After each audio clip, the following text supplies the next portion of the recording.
O trailer de Thunderbolts parece ter mostrado que a Marvel finalmente vai revelar nesse filme quem comprou a Torre dos Vingadores, um mistério que já está no ar há 7 anos, desde Homem-Aranha de Volta pra Casa. Eu tenho uma bela teoria sobre quem comprou a torre e sobre o motivo do asterisco no nome da equipe, e os motivos estariam diretamente ligados. Eu acho que Thunderbolts vai adaptar uma fase importantíssima das HQs da Marvel, chamada Reinado Sombrio, quando Norman Osborn era o líder de todas as equipes de heróis dos Estados Unidos. Mas no MCU, quem vai fazer o papel de Norman Osborn provavelmente vai ser Wilson Fisk, o rei do crime. Eu também acho que Capitão América 4, Demolidor e Thunderbolts vão ser histórias totalmente conectadas e vão preparar o terreno para um possível 5º filme do Thor, adaptando o arco das HQs chamado O Cerco, quando os Vingadores Sombrios de Norman Osborn tentaram invadir Asgard, que ficava localizada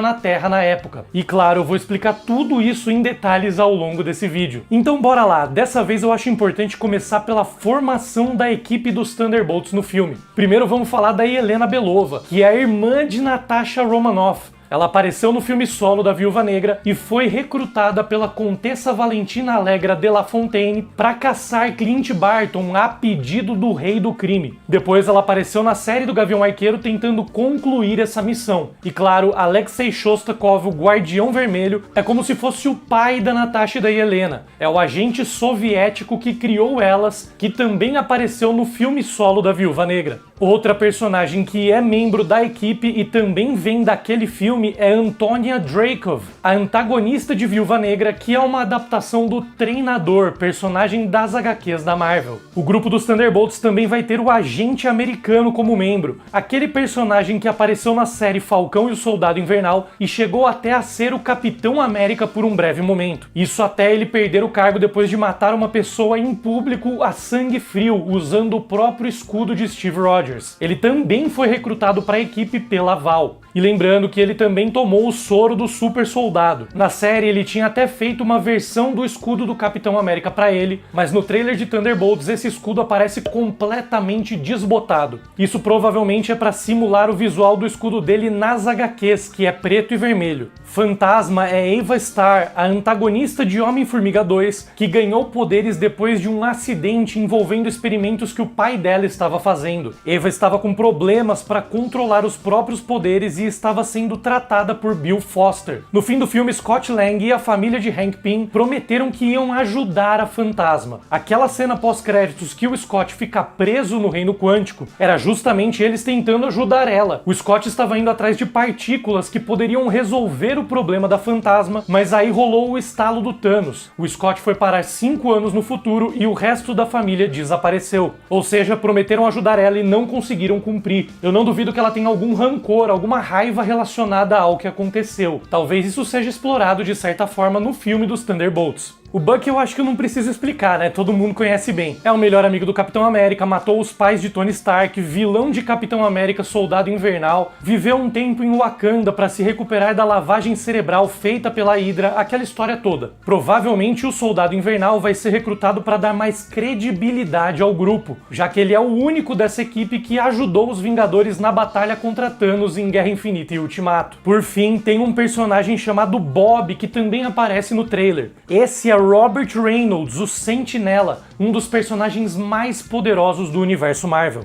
Ele é um personagem que teve envolvimento na história de origem dos Novos Vingadores e também foi o responsável por derrotar o Hulk na saga chamada Hulk contra o Mundo, quando Golias Esmeralda atacou os heróis da Terra em busca de vingança contra os Illuminati, que tinham banido ele para fora do planeta na história de Planeta Hulk. Existem várias versões dos Thunderbolts ao longo da história das HQs. A primeira versão e mais tradicional foi criada pelo Barão Zemo e apareceu pela primeira vez nas HQs em Incrível Hulk número 449 em novembro de 1996. A equipe surgiu depois da era do massacre dos quadrinhos dos X-Men, quando os Vingadores supostamente acabaram morrendo. Essa equipe na verdade foi uma estratégia de Zemo, mudando a imagem dos Mestres do Terror, grupo de vilões liderados por ele, para que esses vilões pudessem se passar por heróis enganando as autoridades e o público. Depois de um tempo eles até acabaram se tornando heróis de fato. Atualmente no MCU, a equipe dos Vingadores está desfeita e 2 Vingadores importantes estão mortos, o Homem de Ferro e a Viúva Negra. Então isso se alinha com a versão que surgiu nas HQs após a suposta morte dos membros da equipe. E claro, eu ainda tenho esperanças de ver uma aparição do Barão Zemo no filme também. As primeiras versões da equipe, apesar do mesmo nome, não tinham nada a ver com Thaddeusz Thunderbolt Ross, o Hulk Vermelho, personagem que agora vai ser presidente dos Estados Unidos em Capitão América 4. Mas existe uma versão dos Thunderbolts que foi criada pelo próprio Hulk Vermelho em um arco chamado Código Vermelho. E talvez a Marvel misture essas duas eras e crie uma conexão entre esses Thunderbolts do filme e os Thunderbolts liderados pelo Hulk Vermelho. Não necessariamente o Hulk Vermelho vai se juntar à equipe, mas tudo indica que os Thunderbolts vão responder diretamente para o governo americano e, consequentemente, para o presidente atual. Lembrando que a Val, que recrutou a equipe, é uma figura importante dentro da CIA, como vimos em Pantera Negra Wakanda para sempre. No trailer tem uma cena de um caminhão atropelando um carro que é bem mais importante do que parece. Ao que tudo indica, quem estava pilotando o caminhão era o próprio Guardião Vermelho. Ao fundo aparece uma placa escrito Deep Hill Place. Essa é uma rua de Nova York que fica bem na lateral da Grand Central Station. É precisamente na região onde ficava a Torre dos Vingadores, que no MCU tomou o lugar do edifício MetLife em Nova York. A Torre Stark ficava bem em cima da Grand Central Station. Durante muito tempo eu achei que o Quarteto Fantástico poderia ter comprado a torre, mas agora, como aparentemente o filme do Quarteto Fantástico vai se passar em outra realidade, não na Terra 616, e considerando as conexões do Rei do Crime com a Val e os Thunderbolts, não me surpreenderia nada se a gente descobrisse que foi o Wilson Fisk quem comprou o prédio de Tony Stark. Isso porque em outro momento do trailer os Thunderbolts aparecem com a Val em um prédio com a vista de Nova York, bem semelhante à vista da Torre dos Vingadores. Na verdade dá pra ver inclusive que até reaproveitaram algumas partes da decoração. O bar onde a Val aparece é exatamente o mesmo que apareceu em Vingadores Era de Ultron, durante a comemoração dos Vingadores depois da missão em Sokovia no começo do filme. Tem até uma cena de uns pés misteriosos descendo uma escada nesse mesmo cenário. Eu fiquei com a sensação de que poderia ser o próprio Wilson Fisk. Talvez durante essa reunião dos Thunderbolts seja nesse momento que a Val revela para todos que ele é, na verdade, o homem por trás da equipe. O Rei do Crime, afinal, é um dos poucos personagens no universo Marvel que teria condições financeiras de adquirir a Torre dos Vingadores sozinho. Inclusive, esses pés aparecem exatamente no momento em que a Val fala que existem caras maus no trailer. No Reinado Sombrio, quando Norman Osborn assumiu o poder como líder de todas as equipes de heróis dos Estados Unidos, ele também acabou tomando posse da Torre Stark, que era a base de operações dos novos Vingadores na época. Como eu acredito que o Wilson Fisk vai fazer no MCU o papel que Norman fez nas HQs, o fato dele ter comprado a Torre dos Vingadores pode ser uma adaptação dessa história. Além disso, Norman Osborn também tomou posse de todos os equipamentos dos Vingadores durante o Reinado Sombrio, e na série do Gavião Arqueiro, o Rei do Crime mandou a Tracksuit Mafia roubar os itens que tinham sido recuperados do quartel-general dos Vingadores, o que poderia ser ainda mais uma adaptação dessa época das HQs. Talvez por isso a Marvel tenha falado justamente no filme do Homem-Aranha que o Tony vendeu a torre, provavelmente porque um personagem ligado às histórias do Homem-Aranha, no caso o Rei do Crime, foi quem comprou. E no fim da série da Echo, descobrimos que o Wilson Fisk estava cogitando se candidatar para a prefeitura de Nova York. Como vai ter uma eleição no MCU que vai colocar Thunderbolt Ross na presidência no lugar do antigo presidente Ritson, pode ser que o Wilson Fisk também tenha se candidatado e assumido a prefeitura de Nova York, assim como o personagem também chegou a fazer nas HQs. Isso deve ser mostrado na série do Demolidor em 2025. Dessa maneira, ele também teria contato direto com o governo, e o prédio, portanto, estaria sendo utilizado pelo próprio governo agora. Aliás, em HQs recentes, justamente quando o Wilson Fisk era prefeito de Nova York, o próprio Rei do Crime juntou uma nova versão dos Thunderbolts, que tinha inclusive o treinador como líder. Nesse arco, Fisk tentou reanimar o corpo do Sentinela, que tinha sido assassinado por Knull no arco do Rei de Preto. Parecem estar adaptando essa história nesse filme, mas com o prefeito Wilson Fisk juntando os Thunderbolts e criando o Sentinela, ao invés de reanimar o corpo morto do herói. E claro, os membros dos Thunderbolts provavelmente foram avisados da missão separadamente, e muitos ainda não se conheciam quando quando se encontraram pela primeira vez. Por isso, como todo bom filme de origem de grupos de heróis, eles acabam inicialmente se enfrentando. É o que aconteceu no primeiro filme dos Vingadores e também dos Guardiões da Galáxia, por exemplo. O soldado americano atira várias vezes na direção da cabeça da Yelena, que se protege com uma mala. Depois, Yelena é salva pela treinadora. No fim do filme da Viúva Negra, Yelena e Natasha libertaram a treinadora do controle mental que ela estava sofrendo, e ela partiu junto com outras viúvas negras para libertar todo o resto do controle do Quarto Vermelho. As duas já tinham uma relação antes, uma salvou a outra no passado. E na cena em que todos se reúnem, Robert Reynolds, o Sentinela, aparece pela primeira vez. Aparentemente ele estava preso e saiu de dentro de uma caixa. Provavelmente ele não tem memórias de quem ele é e o mundo inteiro também não sabe, algo semelhante ao que acontece nos quadrinhos. Ele parece estar usando roupas de hospital, então talvez ele estivesse sofrendo experimentos nesse lugar onde acontece essa treta. Tem uns projetos que aparecem nessa cena e em um dos papéis está escrito a palavra Watchtower. Esse é o nome da torre de vigia, base de operações do Sentinela nas HQs, que em um determinado momento se formou em cima da própria Torre dos Vingadores. E um detalhe legal de comentar é que nas HQs, o lugar original onde a Torre de Vigia tinha sido construída era exatamente o mesmo lugar onde foi feita a Torre Stark anos depois. Provavelmente o governo americano ou até o próprio Rei do Crime estavam usando as instalações desse lugar onde os Thunderbolts batalham para criar o Sentinela, personagem que nas HQs também foi criado pelo governo americano. Isso porque em outro papel também conseguimos ver desenhos de diversos penteados. São penteados semelhantes ao do próprio Sentinela das HQs. É como se estivessem também preocupados com a aparência desse novo herói que estavam criando, como se estivessem desenvolvendo a identidade visual dele. Mas na verdade eu acho que só a reunião deles com a Val acontece na antiga Torre dos Vingadores. Essa cena da treta deles provavelmente acontece em outro lugar. Isso porque depois o Sentinela também aparece com o mesmo traje de hospital, frente a frente com diversos soldados que tentaram atirar nele várias vezes, mas não conseguiram nem fazer cócegas aparentemente. Aqui o traje aparece cheio de furos nos locais onde as balas atingiram ele, um visual que lembra muito a série do Luke Cage, quando a mesma coisa acontecia com o Luke toda vez que ele levava tiros. E essa cena da roupa furada parece acontecer em uma região deserta, não no centro de Nova York. Depois do logo da Marvel Studios aparecer no trailer, a Yelena aparece em uma espécie de elevador com uma janela virada para uma área aparentemente deserta e com montanhas ao fundo. Isso me lembra a Montanha dos Thunderbolts, o quartel-general de onde a equipe operava nas HQs quando Norman Osborn era líder. Essa montanha fica na região de Coyote Springs, no Colorado. Eles operavam de lá na época da invasão secreta das HQs, por exemplo, na história que Norman Osborn matou a Rainha dos Skrulls e se tornou o novo líder das equipes de heróis do governo, iniciando o Reinado Sombrio. E aquela equipe dos Thunderbolts, pouco depois, acabou sendo a base dos Vingadores Sombrios. Eu acho que é nesse lugar que acontece a batalha entre os Thunderbolts, provavelmente em um deserto na região central dos Estados Unidos, onde o Sentinela estaria sendo criado. E um comentário rápido, nessa cena a Yelena tem duas armas nos ombros, um visual muito semelhante aos das outras viúvas negras que apareceram no filme solo da Natasha. Voltando pra treta dos Thunderbolts, a Fantasma também entra na briga e dá pra ver que ela está controlando muito melhor os poderes dela agora. Em um momento a Yelena arremessa uma faca na direção dela. Ela então entra em fase pra faca atravessar a cabeça dela e logo em seguida pega a faca com a mão atrás dela. Eu curti muito o visual desse movimento e realmente mostra que de alguma forma ela aprendeu a controlar melhor esses poderes. Provavelmente isso deve ter algo a ver com o que a Janet Van Dyne fez com ela no segundo filme do Homem-Formiga. Aquilo deve ter ajudado de alguma forma. A faca então é arremessada pela Fantasma na direção da treinadora, que usa o escudo para rebater a faca na direção do agente americano, que pega a faca no ar e usa para tentar atacar a Yelena, a pessoa que tinha arremessado a faca no começo de toda essa sequência. A faca passou por todas as mãos, fez um ciclo completo na equipe. E nessa cena dá pra ver que a Yelena também está usando aquelas pulseiras que emitem energia e choques, que a Natasha usava em outros filmes. Quando o Sentinela aparece, a sala onde estavam é trancada, e eles começam a achar que tudo aquilo era uma armação feita por alguém que queria matar eles. Mas eu sinceramente não tô achando que é isso. Eu acho que na verdade pode ser um teste ou algo do tipo pra ver se eles conseguem trabalhar juntos como um time. Deve ser uma espécie de escape room, só que com consequências graves em caso de falha da equipe. Talvez a própria Val seja a responsável, inclusive. inclusive. A cena deles encontrando a Val no bar poderia acontecer depois dessa treta toda, com a equipe sendo formada oficialmente. Inclusive, em uma cena eles aparecem saindo de um elevador. É exatamente o mesmo elevador que apareceu em Vingadores Ultimato, quando o Hulk não coube e teve que descer de escada. É mais uma pista de que os Thunderbolts estão tomando o lugar dos Vingadores no MCU, pelo menos momentaneamente. Nessa reunião deles com a Val no bar, o Bucky também aparece, indicando que ele já entrou para a equipe antes dos Thunderbolts visitarem a antiga Torre dos Vingadores. Eu fiquei com a sensação, vendo esse trailer, que inicialmente o Bucky estaria contra a equipe dos Thunderbolts, mas no fim ele vai acabar sendo convencido e vai se juntar à equipe, assumindo o posto de líder. Em outro momento, no trailer, o agente americano aparece lutando contra soldados. O Guardião Vermelho também aparece ao fundo, e Helena e Fantasma aparecem no mesmo cenário, indicando que essa pode ser a primeira missão da equipe depois de se unirem. E pelo cenário ao fundo, eles parecem estar exatamente na região do prédio que era a Torre dos Vingadores antigamente, bem no centro de Manhattan. Talvez eles tenham ido até lá para invadir o prédio e confrontar as pessoas que deram poderes para Robert Reynolds. Essa cena parece ser uma continuação da cena do caminhão que comentei mais cedo, provavelmente a mesma batalha. E o tal do asterisco no nome do filme? Eu imagino que o logo dos Thunderbolts tem um asterisco no nome porque a equipe não vai ser chamada de Thunderbolts no MCU, mas sim de Vingadores. Sabe quando a gente comete um erro de digitação ou algo do tipo e corrige usando um asterisco? Isso também é uma prática comum na língua inglesa. O asterisco então seria uma correção do nome da equipe, que para nós é chamada de Thunderbolts, mas dentro do universo da Marvel vai ser chamada de Vingadores. Na época do Reinado Sombrio, uma fase importantíssima dos quadrinhos da Marvel, acontecia a mesma coisa. As HQs do grupo liderado por Norman Osborn eram chamadas de Vingadores Sombrios, ou seja, para nós eles eram os Vingadores Sombrios, mas dentro do universo das HQs o grupo era chamado apenas de Vingadores. Lembrando que os Vingadores atualmente estão desfeitos, não tem equipe no momento. Os Thunderbolts então provavelmente vão ser os Vingadores do governo, os Vingadores oficiais, enquanto uma nova equipe ou os novos Vingadores vão ser montados por Sam Wilson e vão agir clandestinamente, assim como acontecia nas HQs dessa época. Em um determinado momento, as HQs dos Thunderbolts e dos Vingadores Sombrios chegaram até a se misturar. A história de Thunderbolts número 174 continua diretamente nas HQs dos Vingadores Sombrios, que passaram até a seguir a mesma contagem dos Thunderbolts. Então, depois de Thunderbolts número 174, vem uma HQ dos Vingadores Sombrios, que supostamente seria a edição 17, mas usaram a contagem de 175 para indicar que aquela era uma continuação direta da série de quadrinhos dos Thunderbolts. As duas equipes acabaram se misturando. É importantíssimo notar também que o trailer mostra a frase "Careful who you assemble", traduzindo seria algo como "cuidado com quem você reúne", mas assemble em inglês é uma palavra que vem do clássico bordão dos Vingadores. A clássica frase "Avante Vingadores", na versão original em inglês, é Avengers Assemble, que em tradução literal vai mais na linha de Vingadores reúnam-se. Mas por que eu tô falando isso? Porque o uso da palavra assemble é mais uma pista de que esse grupo vai ser chamado de Vingadores no MCU. Em outra cena, Helena aparece lutando contra vários agentes em um corredor, claramente uma homenagem à cena clássica da Viúva Negra em Homem de Ferro 2. A diferença é que a cena da Helena tem uma pegada muito mais sombria e ela também usa uma arma e atira em alguns dos homens que ela estava enfrentando, algo que a Natasha obviamente não fez. O próprio visual é bem diferente. A cena da Natasha era muito bem iluminada, enquanto essa cena é mais escura e vemos praticamente apenas silhuetas, para dar um ar sombrio mesmo. Sombrio como os Vingadores Sombrios, talvez. Aliás, o penteado da Helena nesse filme é bem semelhante ao que a Natasha estava usando no fim do filme solo dela, o mesmo corte que ela também usou em Guerra Infinita. Talvez seja uma homenagem da Helena à irmã. Aparentemente nessa cena ele está invadindo um laboratório que vemos em outro momento do trailer. Eu imagino que essa cena tenha algo a ver com o Projeto Sentinela, que nas HQs deu poderes para Robert Reynolds. Inclusive a Helena aparece em outro momento do trailer falando tranquilamente no celular enquanto um prédio explode atrás dela e pessoas correm desesperadas. Eu Eu acho que essa deve ser a mesma missão e a própria Helena foi quem causou a explosão depois de pegar os frascos que estava procurando. Isso deve ser um flashback logo no começo do filme, mostrando uma missão da Helena antes da equipe se juntar. Nessa cena, pelos sinais com caracteres chineses ao lado, eu imagino que essa missão pode ter acontecido em Madripoor, aquela ilha que apareceu em Falcão e o Soldado Invernal e que fica na Ásia. Era lá que estavam acontecendo experimentos para tentar recriar o soro do super soldado, que foi usado por Karli Morgenthau e pelos Flag Smashers na série. Provavelmente o Projeto Sentinela foi uma continuação daqueles experimentos. Nas HQs, o Projeto Sentinela foi mais uma tentativa do governo de recriar o soro do super soldado. A Helena chega até a enfrentar um cientista em outro momento do trailer, no mesmo lugar onde ela aparece pegando o frasco que provavelmente seria relacionado com o Projeto Sentinela. O visual desse laboratório também lembra, de certa forma, o laboratório do cientista que estava criando o soro do super soldado em Madripoor, em Falcão e Soldado Invernal. Claro, aquele laboratório específico acabou sendo destruído na série e o cientista morreu assassinado por Zemo. A ideia aqui é que alguém teria continuado esses experimentos. Talvez, quem sabe, até a própria Sharon Carter, que tinha envolvimento forte com o mundo do crime em Madripoor. Ela era a Power Broker. A Sharon foi perdoada pelo governo americano no fim da série, mas ela ainda demonstrou ter interesse em continuar envolvida com o mundo do crime. Talvez aquela ligação suspeita que ela fez no último episódio tenha sido pro próprio rei do crime ou pra Val. Pode ser que ela própria tenha contratado cientistas para continuar os experimentos em Madripoor e depois tenha fornecido informações pro rei do crime e pra Val terminarem o processo. Também é legal lembrar que a Sharon Carter, depois da queda da SHIELD, foi trabalhar na CIA, algo que foi mostrado em Capitão América Guerra Civil. E a Val, como eu comentei mais cedo, é uma figura importante na agência. Provavelmente as duas se conheceram e estabeleceram contato durante os anos da Sharon na CIA. A Val claramente tem uma certa flexibilidade moral, digamos, e não tem medo de trabalhar fora da lei em algumas ocasiões.